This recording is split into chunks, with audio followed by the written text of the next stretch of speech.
Hello everyone. आप सब कैसे हैं? मैं उम्मीद करता हूं कि बहुत अच्छे होंगे और अपनी पढ़ाई को बहुत अच्छे से कर रहे होंगे। मैं Akash Kumar Bhadana ICT virtual classroom में आपका बहुत बहुत स्वागत करता हूं मेरे प्यारे बच्चों। जैसा आपको पता है, बेसिकली मेरे प्यारे बच्चों, हमारी जो है आपका मेन क्लास है और इसी में हम लोग लोकतंत्र के विषय में पढ़ रहे थे। क्या है लोकतंत्र, कल उसके गुणों की चर्चा की थी, कैसा है, क्या विशेषता है, ठीक, और क्या क्या होना चाहिए, किस लोकतंत्र को आप समझते हैं, कैसा लोकतंत्र है, क्या उसकी भावना है, किस तरह से हम उसको महसूस कर सकते हैं। इन सारी बातों पर, इन सारी चीजों पर हम कल अपने लेक्चर में बहुत अच्छे से बात कर चुके थे और बहुत अच्छे से इनको देख भी चुके थे। तो आज इसमें आगे बढ़ना है और हमको उन सारी चीजों पर गौर करके देखना है जो लोकतंत्र के लिए बड़ी महत्वपूर्ण है। ठीक, तो सबसे पहले अगर किसी कोई क्वेरी है, कोई डाउट है आपका, तो मेरे प्यारे बच्चों आप मुझसे लाइव जुड़कर चैट के माध्यम से आप मुझसे अपनी क्वेरी को, अपने क्वेश्चन को मुझसे पूछ सकता है। कोई भी बच्चा, किसी के अगर कोई क्वेरी है, कोई डाउट है, तो आप मुझसे पूछ लीजिए। ठीक है, इतना हम लोग कल आपका इसमें देख चुके थे। बुनियादी अधिकारों की सारांश परिभाषाओं में भी हमने उनको समझा था कि लोकतांत्रिक है क्या, नागरिकों का अधिकार क्या है, किस तरह से आप कहोगे कि संसद सर्वोपरि है। इन सभी को हम लोग इसमें देखा है। चलिए, कोई बच्चे का किसी भी तरह का डाउट हो, बेहिचक आप मुझसे पूछ सकते हैं। कोई भी बच्चा किसी भी स्कूल से लोकतंत्र के खिलाफ तर्क, लोकतंत्र के अंग्रेज, देखिए कल हमने बात की थी आपकी विशेषताओं की, जो इसके पक्ष में तर्क दे रहे थे, लेकिन कुछ ऐसा है जो आपका विपक्ष में भी होंगे। तो हमको दोनों मुद्दों को स्वीकार करना चाहिए, पक्ष भी और विपक्ष भी, दोनों मुद्दों। ठीक है, देखिए इस चर्चा में लोकतंत्र के खिलाफ वे अधिकांश तर्क सामने आए हैं जिन्हें हम आमतौर पर सुनते हैं। ये तर्क कुछ इस प्रकार के हैं। लोकतंत्र में नेता बदलते रहते हैं, इससे अस्थिरता पैदा होती है। सबसे बड़ा कारण है लोकतंत्र में अस्थिरता, और ये इसका तर्क है। और ये तर्क है विपक्ष का कि लोकतंत्र में मतलब नकारात्मक चीजें क्या है। उसके पक्ष में बहुत सारी चीजों को देखा, कुछ विपक्ष भी तो है। तो पहली बात ध्यान रखिए, लोकतंत्र में नेता बदलते रहते हैं, इससे अस्थिरता पैदा होती है। लोकतंत्र का मतलब सिर्फ राजनीतिक लड़ाई और सत्ता का खेल है, यहाँ नैतिकता की कोई जगह नहीं। तो पहली बात ध्यान रखिए, लोकतंत्र का मतलब क्या हुआ, सिर्फ राजनीतिक लड़ाई है। यानी कि जो सरकार, पार्टी अपना सरकार बनाने के लिए कुछ भी कर सकती है, कोई भी खेल खेल सकती है, किसी तरह का प्रयास प्रदर्शन कर सकती है, उसके लिए आपका कोई भी यहाँ जगह आपकी नहीं नहीं नहीं है। ठीक है, लोकतांत्रिक व्यवस्था में इतने सारे लोगों से बहस और चर्चा करनी पड़ती है कि हर एक फैसले में देर होती है। कह रहे जो लोकतंत्र है, हर चीज को लेकर बहस, मुद्दे, सुलझावन, ये सारी चीजें होती हैं, और जिससे क्या होती है, बहुत सारे मुद्दों पर क्या होती है, फैसले लेने में बड़ी देरी होती है। चुने हुए नेता को लोगों के हित का पता नहीं होता। कह रहे जिन लोगों को चुन लिया उनको पता ही नहीं है कि लोगों का हित क्या है, क्या हमको काम करना है, किस तरीके से करना है, और इसके चलते फैसले खराब होते हैं। और क्या उनको फैसला लेना है ये उनको पता ही नहीं रहता। कुछ भी अपने मर्जी से मन में आया, उन्होंने वो आपका डिस्कशन कर लिया, वो थ्योरी ले ली, वो उठ के उठा लिया।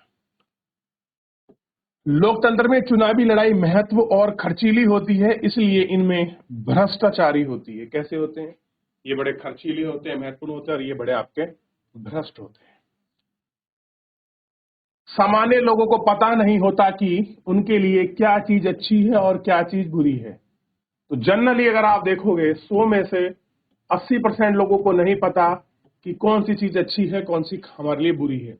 तो लोकतंत्र में ये भी सबसे बड़ी समस्या है, लोगों का कम पढ़ा लिखा होना, या उस आधार पर तर्क वितर्क ना करना जिस आधार पर ये सब लोग करते हैं।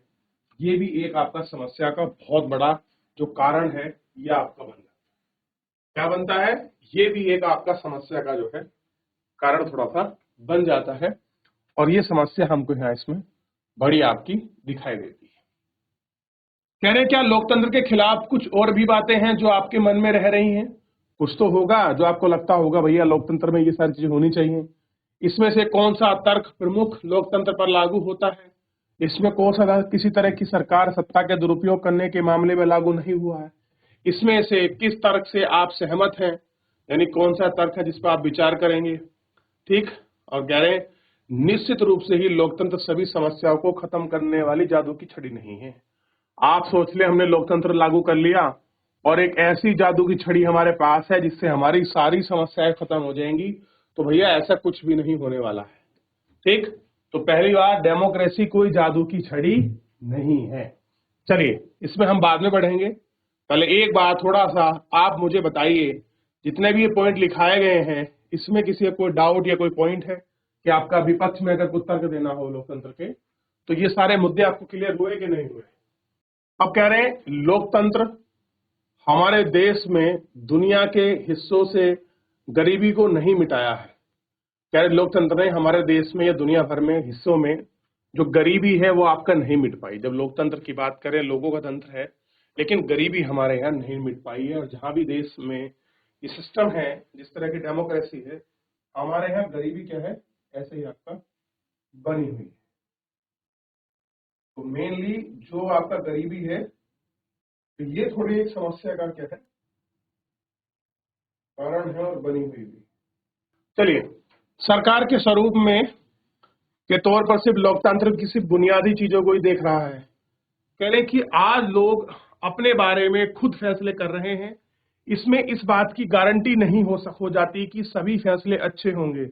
लोग गलतियां भी कर सकते हैं और इन फैसलों में लोगों को भागीदार बनाने से फैसले में आपका देरी होती है। कैसे होती है? देरी भी होती है।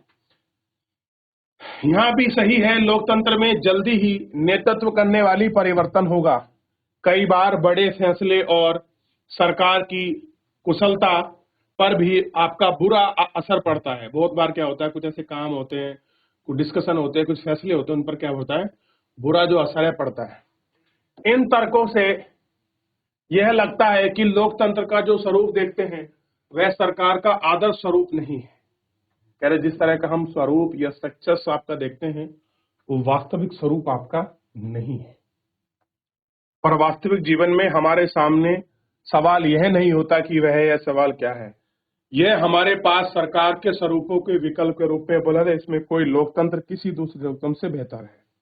ठीक है, ये ध्यान रखना है। लोकतंत्र के पक्ष में तर्क कि भैया लोकतंत्र ही होना चाहिए, इसके पक्ष में कुछ लोगों का आपका तर्क है। तर्क मतलब वो अपना विचार देते हैं कि ऐसा क्यों है। तर्क का मतलब है लॉजिक के साथ चीजों को दिखाना। क्लियर है?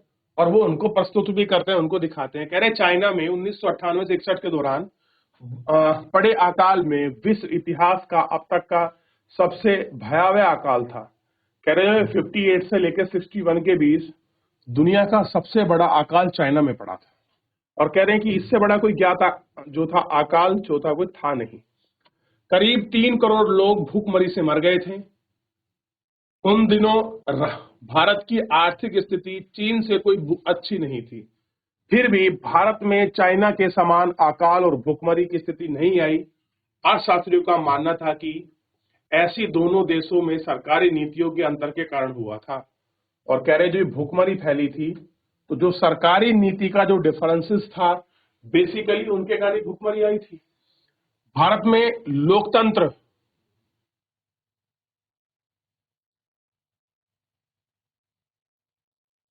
व्यवस्था होने पर भारत सरकार ने खाद्य सुरक्षा के मामले में जिस तरह का काम किया है वैसा करने की जरूरत चीनी सरकार को महसूस आपका नहीं की। अर्थशास्त्रियों का यह कहना है कि किसी भी स्वतंत्र और लोकतांत्रिक देश में कभी बड़ा अकाल बड़ी संख्या में भारी नहीं हुआ है। अगर चीन में भी बहुदलीय चुनाव व्यवस्था होती है तो विपक्ष दल होगा, सरकार की आलोचना कर सकने वाली आपका स्वतंत्र मीडिया होती है, और इतने सारे लोग आपके भूखे नहीं मर सकते। क्या हो सकते हैं? जो इतने सारे लोग हैं वो आपका जो है भूखे आपके नहीं मर सकते। यह उदाहरण लोकतंत्र का सर्वश्रेष्ठ शासन पद्धति बताने वाली विशेषताओं में से एक है और बहुत इस पर ढंग से लगता है। लोगों की जरूरत के अनुसार आचरण करने वाले लोगों में लोकतांत्रिक शासन प्रणाली किसी भी अन्य प्रणाली से बेहतर है। लोकतांत्रिक सरकार लोगों की जरूरत पर ध्यान दे सकती है और भी नहीं कह सकती। यह सरकार आपका चलाने वाले वालों की मर्जी पर निर्भर करेगा कि जो सरकार चला रहे हैं ये उनकी आपका मर्जी पर आपका निर्भर करेगा। अगर शासकों को कुछ करने की जरूरत नहीं है लगती तो उनको लोगों की इच्छा के अनुरूप काम करने की जरूरत नहीं है। अगर उनको लग रहा है कि उनको कुछ काम नहीं करना है तो वो उनके खिलाफ या उनके लिए कुछ इच्छा के अनुसार काम आपका नहीं करते। पर लोकतंत्र में है यह जरूरी है कि शासन करने वालों को आम लोगों की जरूरत पर ही ध्यान देना है। लोकतांत्रिक शासन पद्धति दूसरों से बेहतर है क्योंकि यहाँ शासन का अधिक जवाबदेही वाला स्वरूप है। ये इसका सबसे इंपॉर्टेंट पहलू है। ये मान लीजिए कि लोकतंत्र में अगर बात करें तो ये लोकतंत्र ऐसी पद्धति है जिसमें क्या है कि यहाँ लोगों के प्रति आपकी जवाबदेही है। चलिए शाबाश। अब देखिए बात करेंगे नॉन जो आपका डेमोक्रेटिक कंट्री है। कह रहे हैं कि गैर लोकतांत्रिक सरकारों की तुलना में लोकतांत्रिक सरकार को बेहतर फैसले करने में एक अन्य कारण भी है। लोकतंत्र का आधार व्यापक चर्चा और बहस है। लोकतांत्रिक फैसले हर कदम पर आपका ज्यादा लोग शामिल होते हैं। चर्चा करके फैसले होते हैं कि बैठकें होती हैं। अगर किसी एक मसले में अनेक लोगों की सोच लग रही हो तो उसमें गलतियों की तुलना में गुंजाइश कम हो जाती है। इसमें कुछ ज्यादा समय जरूरत लगता है लेकिन महत्वपूर्ण मसलों में पर थोड़ा। यह समय लेकर फैसले करने में लाभ भी है। इसमें ज्यादातर उग्र या गैर जिम्मेवारी फैसले लेने की संभावना घट जाती है। इस प्रकार लोकतंत्र बेहतर निर्णय की संभावना भी आपका बढ़ती है। कैसी बढ़ती है? लोकतंत्र लेने की जो निर्णय की संभावना है वो आपका हमेशा आपका बढ़ जाती है। ठीक है, ये आपको ध्यान रखना। ठीक, इससे जुड़ी तीसरा तर्क यह भी है कि लोकतंत्र मतभेद और टकराव को संभालने का तरीका उपलब्ध कराता है। कैसा कराता है? इनको संभालने का आपका जो तरीका है वो आपका उपलब्ध कराता है। ठीक, किसी भी समाज में लोक हितों और विचारों का अंतर होगा। भारत की तरह भारी सामाजिक विविधताओं वाले देश में तरह तरह का अंतर और ज्यादा होता रहता है। अलग अलग इलाकों में अलग अलग लोग समूह महसूस करते हैं और विभिन्न भाषाएं बोलते हैं। उनकी धार्मिक मान्यताओं में अलग अलग है और जातियां भी जुदा भी हैं। दुनिया को ये सभी अलग दृष्टिकोण से देखते हैं। कह रहे जो आपका लोगों का देखने का जो प्रोस्पेक्ट है वो बिल्कुल अलग दृष्टि से है और अलग बाप का दृष्टिकोण से है और उनकी पसंद भी अंतर है। यह समूह उनकी पसंद और दूसरे समूह की पसंद में टकराव भी होता है। कह रहे जो उनकी पसंद है और जो दूसरे पसंद है उनकी समूह में ये आपका टकराव भी होता है। ऐसे टकराव लोगों को कैसे सुलझाएंगे? तो इसकी ताकत के बदले बल सुझाया जा सकता है। जिस समूह के पास ज्यादा ताकत होती है वही दूसरे समूह को दबाव देगा। कमजोर समूह इससे माना होगा लेकिन इसके नाराजगी और संतोष पैदा होगा। ऐसी स्थिति में विभिन्न समूहों में ज्यादा समय तक स्थायी नहीं रह सकते। लोकतंत्र इस समस्या का एक महत्वपूर्ण शांतिपूर्ण समाधान उपलब्ध कराता है। लोकतंत्र में कोई भी स्थायी विजेता नहीं होता। सबसे बड़ी बात है, ऐसा नहीं है कि किसी की पूरे जीवन परमानेंट सरकार रहेगी और वही व्यक्ति शासन करेगा, ऐसा नहीं है। इसलिए क्या नहीं है? स्थायी नहीं है और स्थायी रूप से कोई पराजय भी नहीं होता कि एक बार हार गया इसका मतलब नहीं कि जीवन में कभी आएगा ही नहीं। तो यानी कि यहाँ कोई भी परमानेंट नहीं है बेसिकली, और यहाँ लोगों के प्रति रिस्पॉन्सिबल है।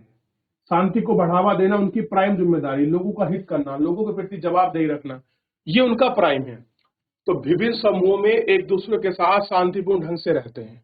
भारत की तरह विविधतापूर्ण वाले देश को लोकतांत्रिक एकजुटाव जो है आपका बनाए रखते हैं। कहने की बेहतर सरकार और सामाजिक जीवन पर प्रभाव हिसाब से ये तीन तर्क लोकतंत्र को काफी मजबूत साबित करते हैं। लेकिन लोकतंत्र के पक्ष में सबसे मजबूत तर्क उसे बनने वाली सरकार के कामकाज का जुड़ा नहीं होता। यह तर्क लोकतंत्र और नागरिकों के रिश्तों का है। लोकतंत्र में नागरिकों की जो हैसियत होती है वही व्यवस्था में नहीं होती है। कह रहे हो क्या नहीं होती आपकी व्यवस्था में नहीं होती है। अगर इस व्यवस्था में बेहतर फैसले लेना है और उत्तरदायी सरकार चलाने का काम है, तब यह महसूस करना बेहतर है कि लोकतांत्रिक नागरिकों का सम्मान को क्या दिया जाए, आपका सम्मान को बढ़ावा मिलता है। कैसा होता है? बढ़ावा आपका मिलता है। ठीक, ये आपको ध्यान रखना है। लोकतंत्र आपका राजनीतिक समानता के सिद्धांत पर आधारित है। कैसे है? समानता का जो सिद्धांत है उस पर आधारित है। यह सबसे गरीब और अनपढ़ को भी वही दर्जा प्राप्त है जो अमीर और पढ़े लिखे लोगों को है। ठीक, और लोगों की शासक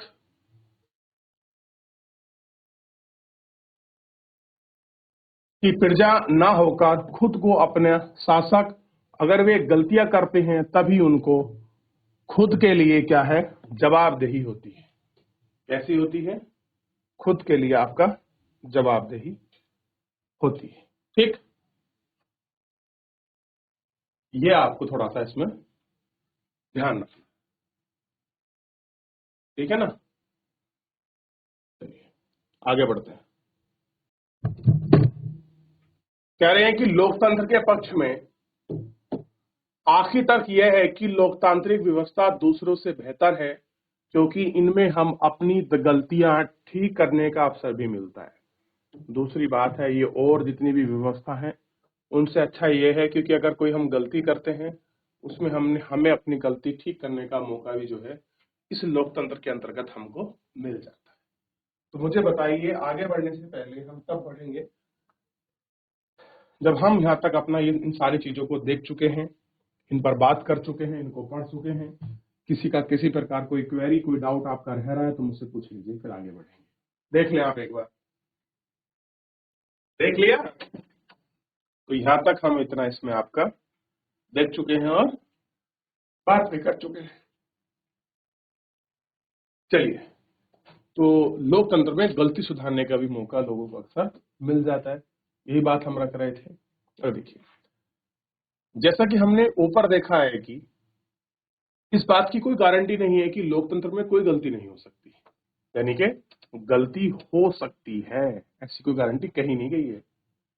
किसी भी किस्म की सरकार इतनी गारंटी नहीं दे सकती कि इस मामले में लोकतंत्र का लाभ यह है कि इससे गलतियों को ज्यादा देर तक छुपाया नहीं रखा जा सकता। इन गलतियों पर सार्वजनिक चर्चा और गुंजाइश लोकतंत्र में है कि अगर कोई गलती होगी है तो उस पर डिस्कशन करें, बहस करें।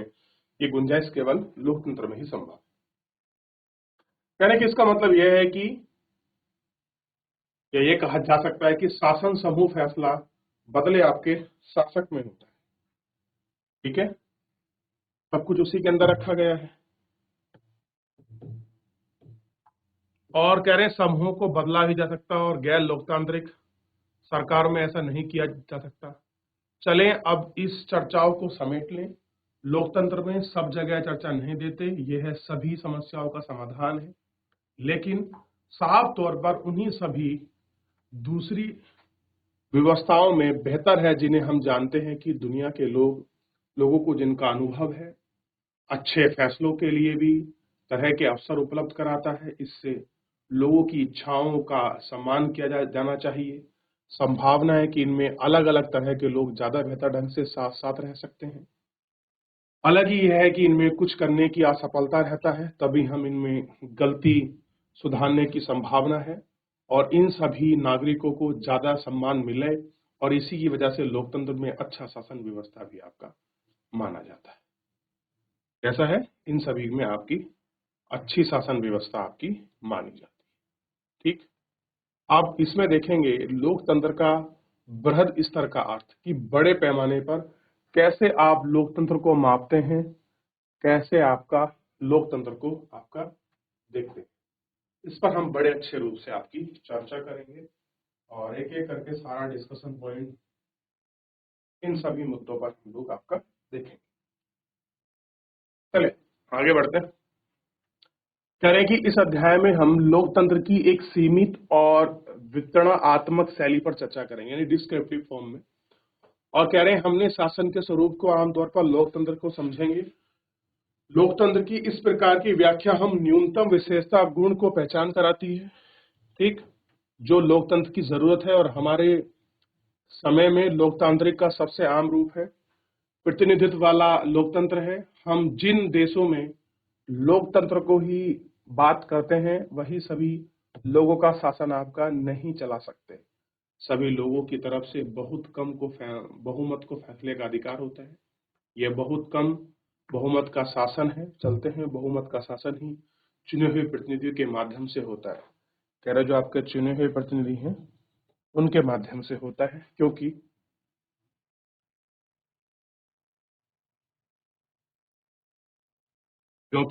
आधुनिक लोकतंत्र शासन व्यवस्थाओं में इतने अधिक लोग रहते हैं कि हर बात के लिए सबके साथ बैठकर सामूहिक फैसला कर पाना संभव नहीं होता है।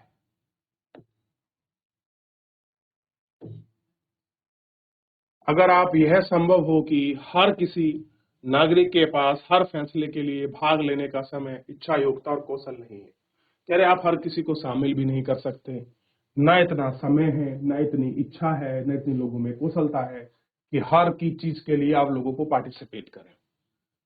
ठीक है, कह रहे हैं कि इसमें हम लोकतंत्र की स्पष्ट लेकिन न्यूनतम जरूरत आपकी समझने को मिलती है।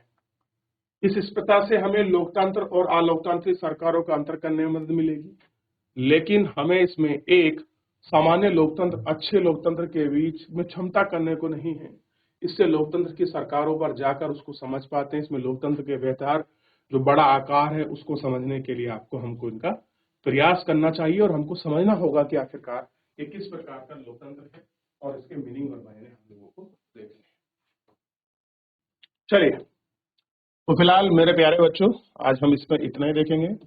कल से हम लोग इसमें आगे हम लोकतंत्र में सरकार किस प्रकार संगठनात्मक इकाई का प्रयोग करती है, इनके हिस्से पर आपकी चर्चा करेंगे। तो आज हम लोग अपने लेक्चर को इतना ही रखेंगे। तो आप लोग एक बार घर से पढ़ लीजिए और इसको देख लीजिए। कोई डाउट, कोई क्वेरी रहती तो मुझसे पूछ लीजिए। फिलहाल आज के लिए इतना ही, धन्यवाद।